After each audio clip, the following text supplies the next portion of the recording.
ज्ञानदेवांना ते म्हणतात, तो सोहळा मी काय वर्णन करू, या शब्दांमध्ये, या वैखरीमध्ये ती ताकद नाहीये. खोळा गुंथी घेऊनी म्हणजे मी काही त्या दर्शनापर्यंत जातानाच्या काही पायऱ्या आठवण्याचा प्रयत्न करतो आहे की मी कसा गेलो त्या अवस्थेपर्यंत, परंतु ती दिव्य अवस्था होती. देहभाव हारपला तुझं पाहता विठ्ठला, तुकाराम म्हणतात त्याप्रमाणे. मला आता काही आठवत नाही, दिव्य अवस्था होती. मग कशी होती? शब्दे विण संवादू दुजे विण अनुवादू. माझ्यापुढे पांडुरंग होते, शब्दाशिवाय संवाद सुरू होता. दुजाशिवाय अनुवाद करायला दोघं जण पाहिजे, परंतु तो त्या अवस्थेमध्ये मी नव्हतो आणि पांडुरंगही नव्हता, दोघंही एकच झालो होतो. पण तरी सुद्धा अनुवाद सुरू होता आमचा. दिव्य अवस्था. आणि हे मी कसं सांगू? परावाणीचे सांगू नाही शकत. ही वैखरी वाणी काय सांगणार आहे? 4 प्रकारच्या वाणी आहेत. परा, पश्यंती, मध्यमा, वैखरी. वैखरी म्हणजे आपण जी बोलतो. मध्यमा म्हणजे मनाने समजायची. जसं आई आहे, लहान बाळ आहे. बाळ काही आईला सांगू शकत नाही की मला भूक लागली, पण आई बरोबर ओळखते. ती मध्यमा वाणी, मनाने ओळखते. मध्यमा वैखरी. पश्यंती, वेद ऋषीमुनींनी पाहिले ती अवस्था, ज्या अवस्थेमध्ये आमच्या सद्गुरूंनी हा अभंग पाहिला ती अवस्था. आणि चौथी म्हणजे परावाणी, साक्षात ज्ञान. ती परावाणीच या पांडुरंगाचं वर्णन नाही करू शकत, मी वैखरी काय करू? ज्ञानदेव म्हणतात गीतेमध्ये अर्जुनाला भगवंतांनी दिव्य दृष्टी दिली होती. आणि गीता सांगितल्यानंतर त्यावेळेस भगवंतांनी जेव्हा अर्जुनाला विश्वरूप दर्शन घडवलं, तेव्हा ते विश्वरूप दर्शन फक्त अर्जुनानेच नव्हतं बघितलं. इकडे धृतराष्ट्राजवळ संजय बसला होता, त्याला सुद्धा दिव्यदृष्टी देण्यात आली होती. युद्ध पूर्ण कसं होतं याचं वर्णन तो धृतराष्ट्राला सांगत होता. त्यामुळे संजयाला सुद्धा ते विश्वरूप दर्शन झालं होतं. 2 व्यक्ती होत्या, अर्जुन आणि संजय. तर हा संजय धृतराष्ट्राला सांगतो आहे की महाराज काय सांगू, विश्वरूप दर्शन होत आहे अर्जुनाला, आणि मी त्याचं काय वर्णन करू? दिवी सूर्य सहस्रस्य भवेद्युग पदुत्थिका. कोटी कोटी सूर्य एकत्र आल्यानंतर जेवढं तेज होईल त्याच्यापेक्षाही कितीतरी तेज या विश्वरूप दर्शनामध्ये आहे. अगदी तेच ज्ञानदेवांनी या अभंगात सांगितलंय. रत्नकेळ फाकती प्रभा, भरपूर तेजस ते संपूर्ण विश्वामध्ये व्यापलेलं असं पांडुरंगांच्या ठाई आहे.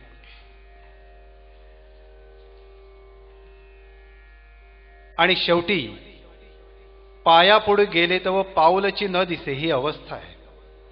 आता पांडुरंगाचं दर्शन झाल्यानंतर त्या उच्च अवस्थेमध्ये काही चांगले संस्कार राहतात, म्हणून मी पाया पडायला गेले असं ज्ञानदेव म्हणतात.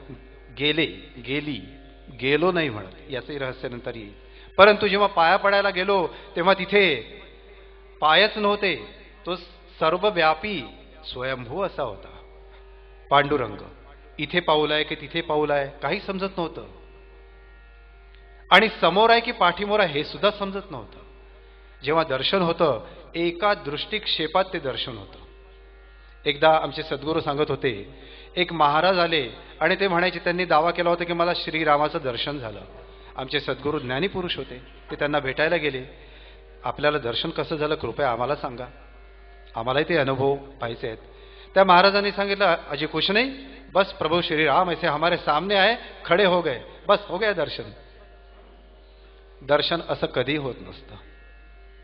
दर्शन एका दृष्टिक्षेपात, जसं आता मी तुमच्याकडे पाहतोय, मला तुमचे डोळे आणि डोके दिसतात, मी खाली बघितले तर पाय दिसतील, परंतु दर्शनशास्त्राचा नियम आहे, दर्शन जेव्हा होतं आपाद मस्तक पूर्ण दर्शन एका दृष्टिक्षेपात एकाच पॉइंटमध्ये होतं. हे रहस्य आहे, हे कधी कोणाला सांगू नये. आमच्या सद्गुरूंनी आम्हाला सांगितलं, आम्ही तुम्हाला सांगतोय. दर्शन असं होतं. आणि संपूर्ण दर्शन या ठिकाणी तर संपूर्ण विश्वाच्या त्या टोकाला असं दर्शन. म्हणून संत ज्ञानदेव म्हणतात, समोर की पाठीमोरा न कळे ठकची पडिले कैसे. मीच ठकवल्या गेली मला. अगदी असाच अनुभव तुकारामांना सुद्धा आला होता. आणि म्हणून ते अगदी आपल्या मराठमोळ्या भाषेमध्ये म्हणतात, काय सांगू झाले काहीची या बाई, काहीच्या काहीच झालं.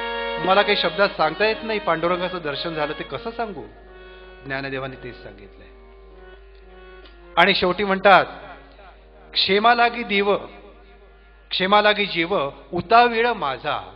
परमेश्वराचं दर्शन झाल्यानंतर आपली प्रिय व्यक्ती आपल्याला भेटली, आलिंगन द्यायची आपल्याला इच्छा होईलच. म्हणून मी आलिंगन द्यायला गेली म्हणतात बरं. परंतु त्यावेळेस काय झालं, आलिंगन दिलं आणि माझ्या लक्षात आलं की मी एकली, मीच आहे तिथे. शेवटची अवस्था भक्त आणि परमेश्वर एक, शेवटची मुक्ती सायुज्यता. हा अनुभव कसा आहे, जेव्हा आपण अनुभव घ्याल निश्चितपणे समजा. शब्दांच्या पलीकडचा अनुभव. ज्ञानदेवांनी त्यांच्या अभंगांतून हे सगळं सांगितलंय. हे सगळं जर संपूर्ण जगाला माहिती झालं तर ज्ञानदेव केवळ महाराष्ट्रापुरते राहणार नाही, संपूर्ण विश्वाचे आद्य संत म्हणून राहतील. आणि आमच्या सद्गुरूंनी ठरवलं होतं त्यांच्या शेवटच्या काळामध्ये ज्ञानदेवांना संपूर्ण विश्वात त्यांचा प्रसार करायचा, केवळ महाराष्ट्रापुरतं ठेवायचं नाही. आणि म्हणून या अभंगांचा खुलासा त्यांनी केला. मग पांडुरंगाचं हे जे दर्शन होतं, या दर्शनापर्यंत पोचण्याच्या पायऱ्या कोणत्या. अगदी पहिली पायरी, मन जे आपलं अतिशय चंचल असतं, अशा चंचल मनाला ज्ञानदेव भ्रमर म्हणतात. आणि या मनाला म्हणतात, ऋणुझुणू रे भ्रमरा, भ्रमरा तुझी चंचलता सोड, मना तुझी चंचलता सोड आणि पांडुरंगाच्या परमेश्वराच्या चरणी लीन हो. सुंदर एक अभंग, ऋणुझुणू रे भ्रमरा.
फार सुंदर अभंग आहे. ऋणू झुणू रे भ्रमरा, मनाला भ्रमराची उपमा देतात. कारण की मन अपरिपक्व आहे, याच्यावर अजून संस्कार व्हायचे, योग साधनेचे संस्कार. मी योगाचे संस्कार नाही म्हणत, कारण की योग साधना आपला शुद्ध संस्कृत शब्द आहे. छान, योग हा शब्द पाश्चात्य लोकांना योग म्हणता येत नाही म्हणून ते योगा म्हणतात आणि त्यांचं ऐकून आपण सुद्धा योगा म्हणतो. आपल्या सुंदर शब्दाचा अपभ्रंश आपण करतो. त्यापेक्षा सुंदर योग साधना म्हणा. मनावर योग साधनेचे संस्कार झालेले नाही आहेत आणि म्हणून अशा अपरिपक्व मनाला संत ज्ञानदेव भ्रमराची उपमा देतात आणि म्हणतात, मना भ्रमरासारखी चंचलता तू बाळगू नको. एका ठिकाणी लीन हो परमेश्वराच्या चरणी, गुरुच्या चरणी. तिथेच तुला बरोबर सगळं मिळेल. मुक्ती सुद्धा, चारही प्रकारच्या मुक्ती तिथेच तुला मिळते. आणि ही साधना सुरू केल्यानंतर अगदी पायरी पायरीनी ज्ञानदेव सांगतात पुढची अवस्था काय येते. साधना सुरू केल्यानंतर, मनावर योग साधनेचे संस्कार सुरू केल्यानंतर, योग साधनेचे संस्कार अतिशय आवश्यक आहे. नवीन पिढीवर लहानपणापासूनच जर आपण योग साधनेचे संस्कार केले तर त्यांच्या मनावर पुढे कधीही परिणाम होणार नाही आणि वाईट विचार येणार नाही. दिल्लीला जे प्रकरण घडलं, त्या मुलांच्या मनावर जर योग साधनेचे संस्कार लहानपणापासून झाले असते, कदाचित त्या मुलीवर अत्याचार झाला नसता.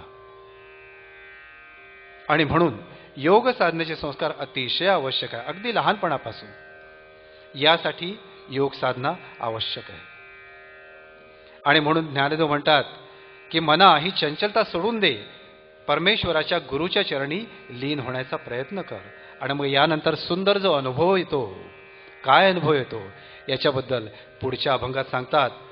अवचिता परिमळू झुळकला अळूमाळू, मी म्हणे गोपाळू आलागे माय. देवता दर्शनाचा एक सुंदर अनुभव, अप्रतिम असा अनुभव, साक्षात गोपाळ कृष्णाच्या दर्शनाचा ज्ञानदेव सांगतात. तोच एक सुंदर अभंग आपल्या पुढे गातात अनुजा केदार.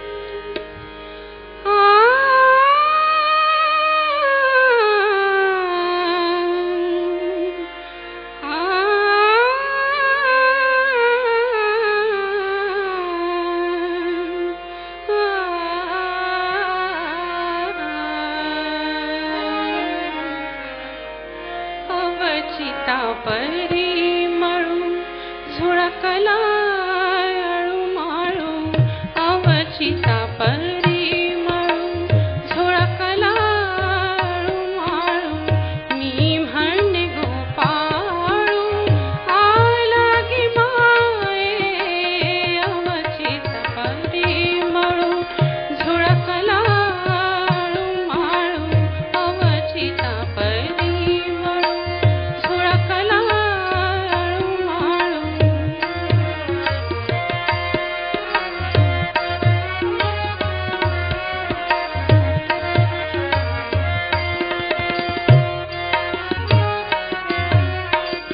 सासरची